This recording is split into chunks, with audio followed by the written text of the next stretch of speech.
Hello and welcome to this special edition of MindShareTV for a Sneak Peek Podcast. I'm your host, Robert Martellacci, and chair of the upcoming 16th Canadian EdTech AI Summit, taking place October 29th and 30th at the University of Toronto Mississauga, the birthplace of modern AI. Today, I'm thrilled to be joined by three passionate leaders and champions of education innovation. Lisa Schmucke, who is the founder of edweb.net, and will be a moderator at the summit, and she is a media sponsor. Thank you for that, Lisa. Kathy Hurley, industry legend, author, and co-founder of Girls Thinking Global, also will be moderating at the summit, giving their global perspective. And Michael Campbell, CEO of Advancing Global EDU and strategic force behind educational growth and equity.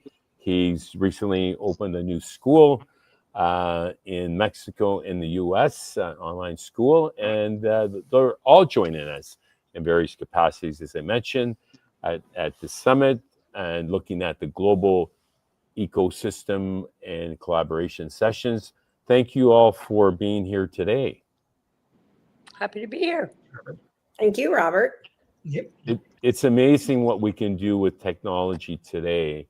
Everyone's somewhere else, yet here we are in the same room. And I subscribe to the notion that the smartest person in the room is the room. And I'm thrilled to be surrounded by the three of you who have been longtime colleagues and friends. And that's truly our industry, isn't it? The EdTech space is really about people. And I just shared my book cover, and Kathy, you missed the book cover. I might share it a little later on, but we're giving away my book at the summit. So good. Author to author, Kathy can give you some book signing. Yeah, I need some tips. I need some tips from Kathy. But just a little bit about Lisa. She is the founder of EdWeb, a thriving professional learning community with over 1 million educators. She's a pioneer in using online tools to empower teachers.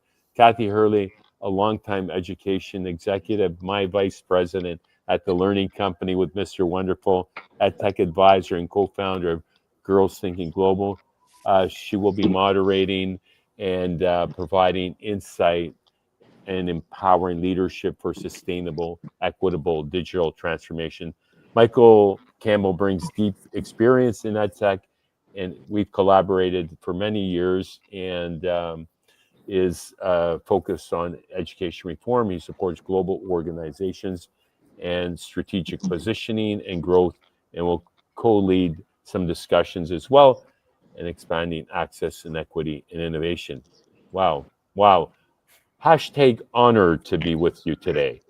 So fascinating times. Where is everyone at in terms of their thinking around AI? Because it's such a fast-moving target. I get overwhelmed trying to keep up with it. I'm putting out an EdTech report today, and majority of the news is focused on AI. Lisa, talk to me about your efforts in upskilling, because you've really had some great panels, webinars that you've hosted. And where's your mind at? What are the trends that you're seeing in how AI is shaping education, learning, and collaboration? Well, it's funny, Robert, because when you think about this, and I mean, I know you love the evolution of technology. I feel like Pong, like I played Pong, the original game back in college, and I feel like the dot that's being Pong, hit back and forth across the screen with everything. Because, I mean, I personally think it has, as we know, just the most unbelievable power to transform healthcare, personalized learning. I mean, in so many ways. But then I'm also reading some books and in fact, listening to some video from Jeffrey Hinton, who is from Toronto, that, the founder of that, who quit Google because he was concerned about how it was being developed. But when I started EdWeb as a professional social network, it was at the dawn of social media. And I could see there how it was going to change how we connect with each other. And it has. So we help teachers collaborate with a social network, and it's great. But then I was just thinking today, thinking about these questions, that it really hasn't had much of an impact on how education itself works, how classrooms work or teachers or any of that. But AI is going to completely transform that. I think Yeah. they're going to look so different. And we host programs on so many different topics. So we've had 100 programs on AI in the past couple of years by 50 different partners and sponsors. So Wow. to answer your question, I cheated, or it's considered cheating if you use AI, because AI knows everything about what we've hosted. So I asked it to tell me what the trends were Okay. on educators, and it came up with 8 trends. And I must say, all of them are incredibly positive. These were not Wow. negative things at all. So I'll just quickly say, Sure. number 1, personalized learning. Number 2, supporting educator workload and administration. Number 3, teacher AI literacy and confidence, so the teachers become more literate for using it. Number 4, ethics, clarity, and expectations, but it doesn't use the word cheating. 5, student voice. 6, early childhood and equity considerations. Mhm. 7, strategic frameworks and leadership. And 8, hands-on tools. So that's an incredible range of ways in which this is going to change all of our Mhm. lives and education. Fascinating. Dr. Hinton talks about this moment in time being the second industrial revolution, truly. Interesting. And we've talked about, some books have been written about the fourth industrial revolution, but truly, I think when you harken back to our studies in economics on the first industrial revolution in the UK, this one is a global one. Mhm, And the pace of acceleration mhm. is unbelievable. It's tough to keep up. And that presents some huge challenges, because we have that use case project that will be presented at the summit, 30 national AI use cases, but there's still a lot of piloting happening, Mhm. Yeah. and not, deployments that we can reference that are sustainable, and hence empowering human-centered sustainable learning in an AI-inspired world is really what we're looking at. So with that, I'm going to jump over to Kathy. And if you've long championed equity and leadership in education as a moderator of the global panel, and we'll be reflecting on, the summit and the themes and challenges, what are you expecting to emerge, if you can look at your crystal ball, based on history repeating itself? And this is where AI meets HI, human intelligence conversation. Right. Thoughts? I do. Yep. Go on. Yeah, thoughts? I think there is so much potential, and but really training is everything. Is making sure that schools, have the right training for their teachers, because it could be very valuable. I think it'd be very valuable to help teachers so that they can really teach. And I think that is really important. I work with several startups, or am involved with startups that are using AI, but it's not just using AI, it's how is it going to make the product better? And I think we all have to look at how are we going to make this product better. I really haven't used AI as much as some of my friends have used it, but when I have used it, it's been just amazing. I'm writing a new book on networking, and so many times I've written to ChatGPT and said, what have I missed in this chapter? And it'll come back with some really good examples of things that are missing that I can add, to these chapters. I mean, I think it's the same thing when you look at even personal, when you're traveling. it just saves a lot of time when you're going on a trip, and you can say, where should I be going? What are the best places to go to? Yeah. Or what are the best restaurants to go to? It just saves you a tremendous amount of time. So I think there's still some kinks that need to be worked out in the schools, and there has to be some policies set up, but I think it has a tremendous amount of value. Yeah. History repeats itself, and this is really about digital transformation. The advent of the internet caused chaos, and there was concern about students teaching. I think back to when my twins were submitting a PowerPoint, the first PowerPoint they ever made in grade 8. And the last slide was their reference, and they had a Google logo because they said, we got the information from Google. We'll just put the Google logo. And I had a good laugh about that.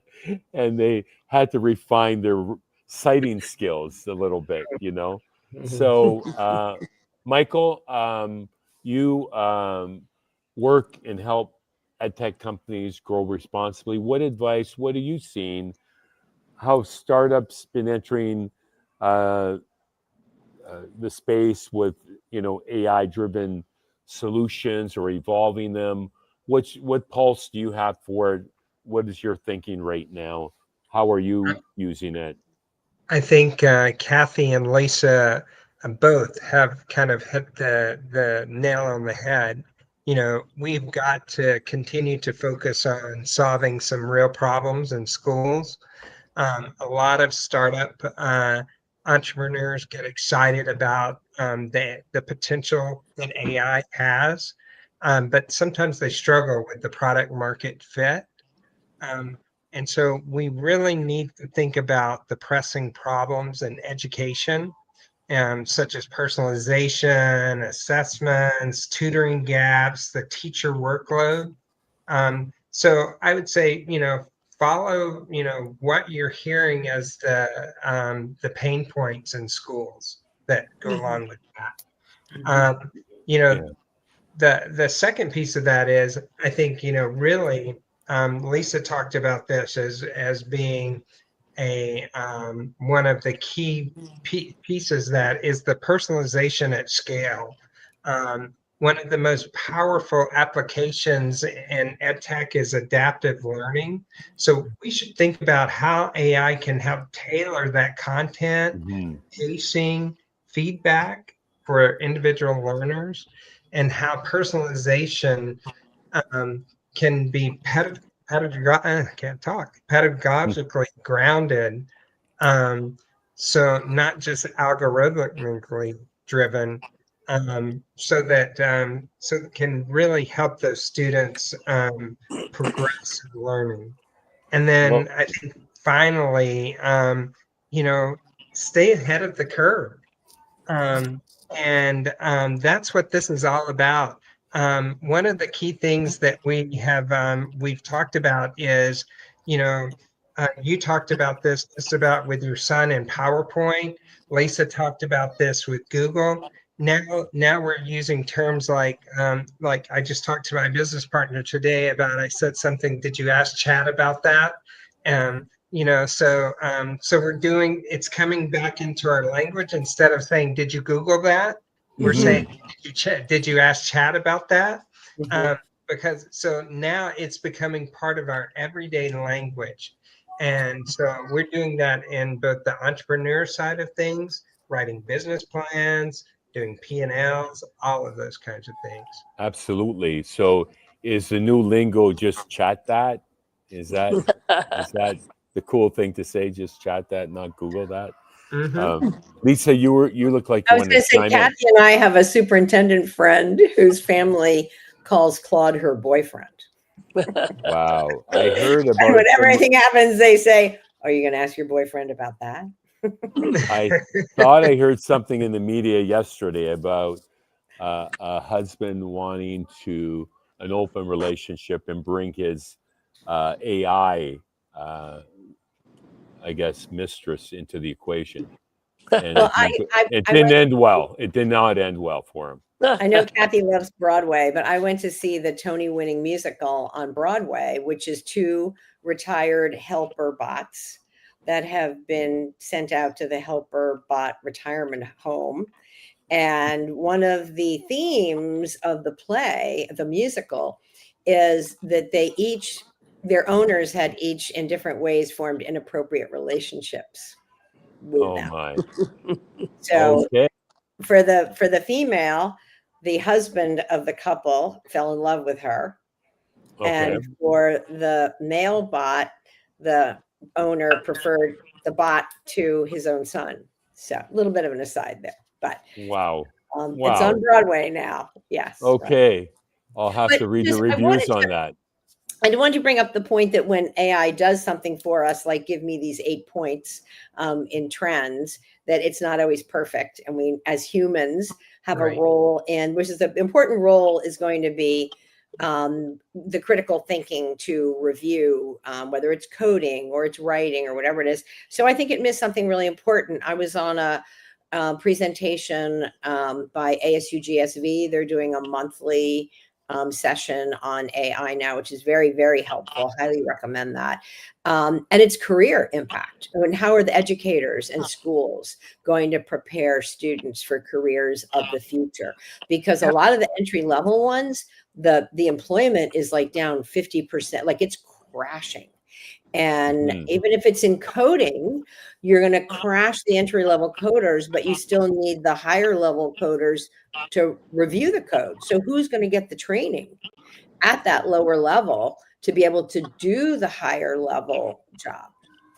I have a computer science major who started her own STEM tutoring company in her office here, her workspace, and she was referencing that exact challenge. Lisa, she's like has a contract ending, and there's 6 interviews just to be considered for a job now at the entry level, and they're going away. Like their top jobs are still there, but those entry level jobs are becoming very limited, and it's happening quickly, isn't it? So we don't realize the impact that it's going to have. I have a press release I need done for the summit. I can instantly put that press release together. I got a couple of quotes I tweak and include those and review it. And, in the past, it'd take you a whole day to do a press release, right? So, the portrait of a graduate is something I'm a fan of in the US, and here we have the 7 C's. And I think what's most critical is for students to have those baked in by the time they graduate.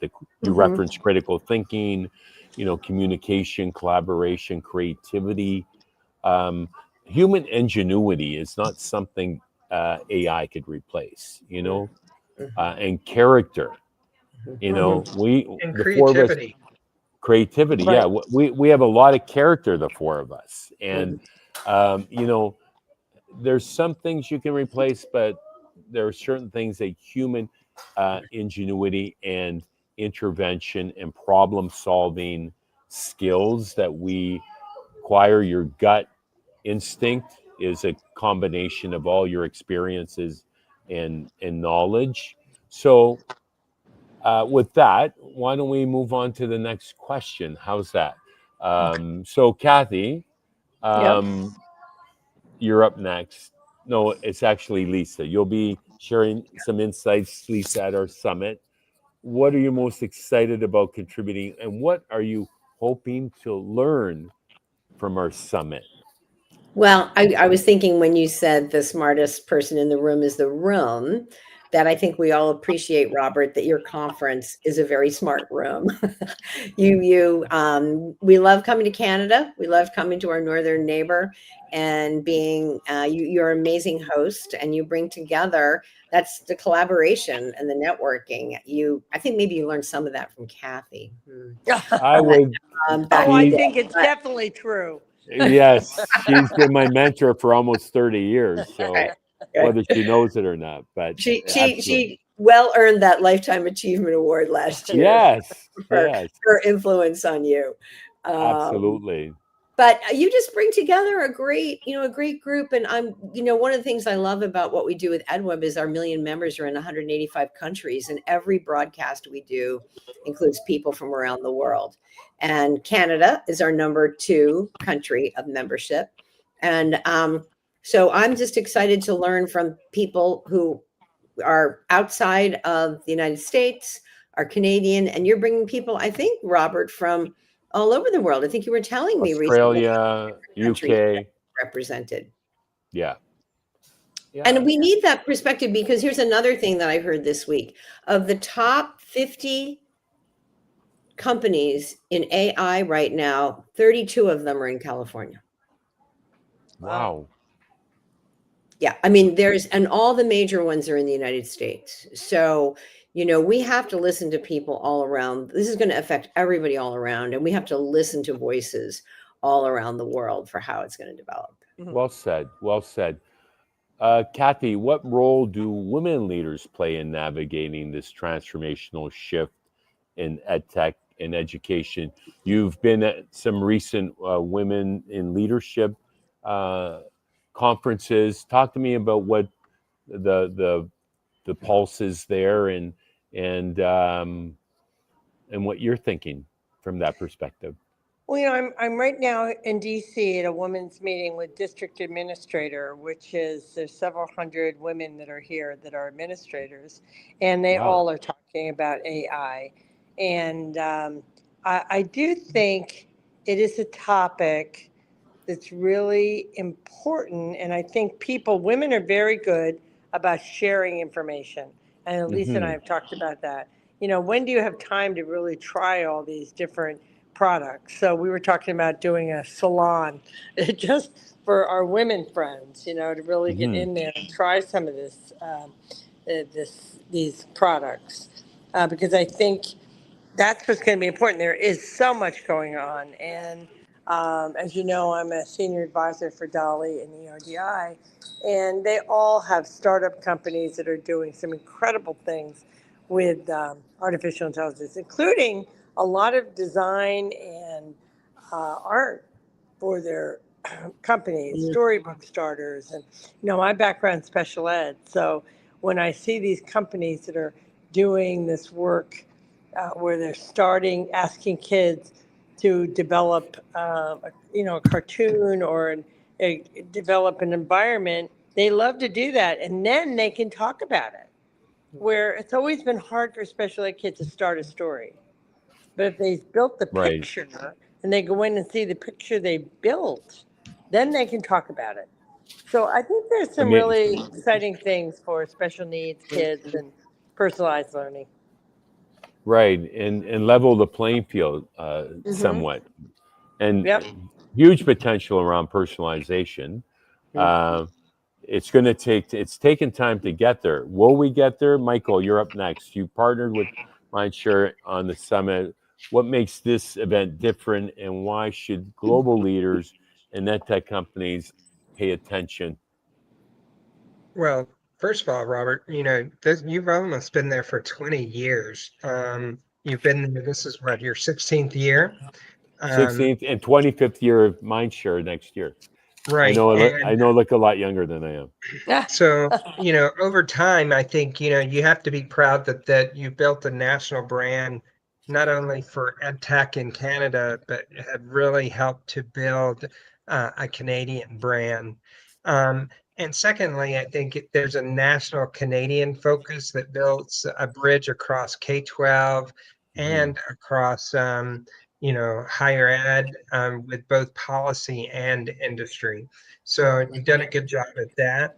I think the other piece of this is that if you're a startup, your Dragon's Den startup pitch competition is always one of the highlights of the meeting. You've incorporated the startup challenge that you've done every year. That's done a great way to bridge the innovation and real world adoption in schools. And you've done really well at that strong networking, in-person, virtual participation for folks, and which is always, really an added value of making sure that people are networking and getting the value that they need to get up this of not only learning something, but learning from each other. Well, thank you so much for that, Michael. And we really value our partnership with each of you. And it is about people. It's that human connection, and it's about interconnected human networks, powered by technology, tech-infused pedagogy, if you want to call it that. But we can't lose that human connection, which is why we've had such a great interest this year, particularly in people wanting to gather. Could I say post-COVID? Seems like a distant past. But so with that, final thoughts, Lisa Schmucky. I know like there's the final closing. we are between you and your martini, so let's make this I'm actually just texting about it. Full disclosure, because I'm late. Oh my! And then my fault that you're late. Sorry. Yes, okay. no, I take responsibility for It's this. okay. I was just thinking about the fact that there's so many cell phone bans now in schools because of the impact of social media and the impact social media, the tech trend that got us started with creating EdWeb is now being banned in schools because of, what I really see is the influence of a profit motive, for all of this to make money. So they don't control what's appropriate, or they don't, geofence schools. So kids, don't get what's not appropriate. I just really hope, and I'm not really optimistic at this point, but the development of AI is incredibly expensive, more expensive than the development of social media and social networking. And it's taking a lot of money, and it's in the hands of very few people.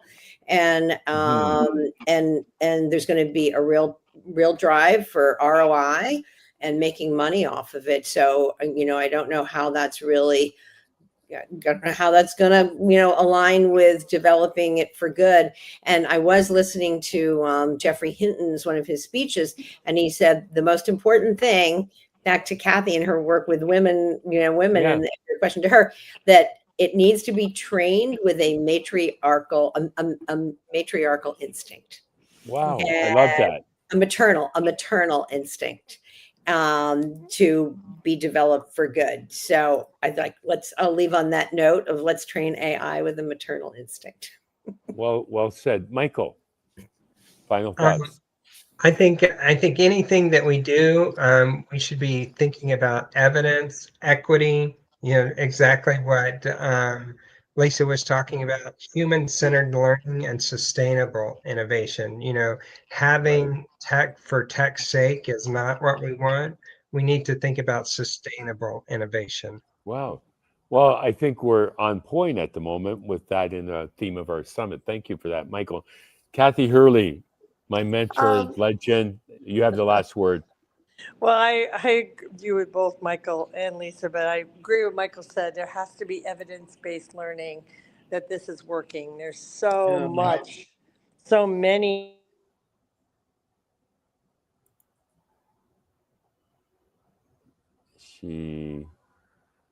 Her power. I think she had an issue maybe with her power. Yes, we lost Kathy. Well, we had her for most of the talk. So with that, I think we're gonna leave Kathy to, let's tell you what is that. Yeah, so we'll just wrap it up with the three of us. Yeah. And well, with that, Lisa, Michael, and Kathy was with us. Thank you for joining me today, for your incredible leadership. This year's summit is all about empowering human-centered sustainable learning in an AI-inspired world. And I can't think of a better group to help guide this conversation. To our viewers and listeners, registration is still open, and we're offering limited educator and ed leader grants, so we can help remove any barriers of cost, plus $100 off promo code MSL100 for non-educators and industry. Join us at the University of Toronto Mississauga for this 2-day transformative October 29th event. Until next time, keep the digital learning curve steep, and let's shape the future of learning together.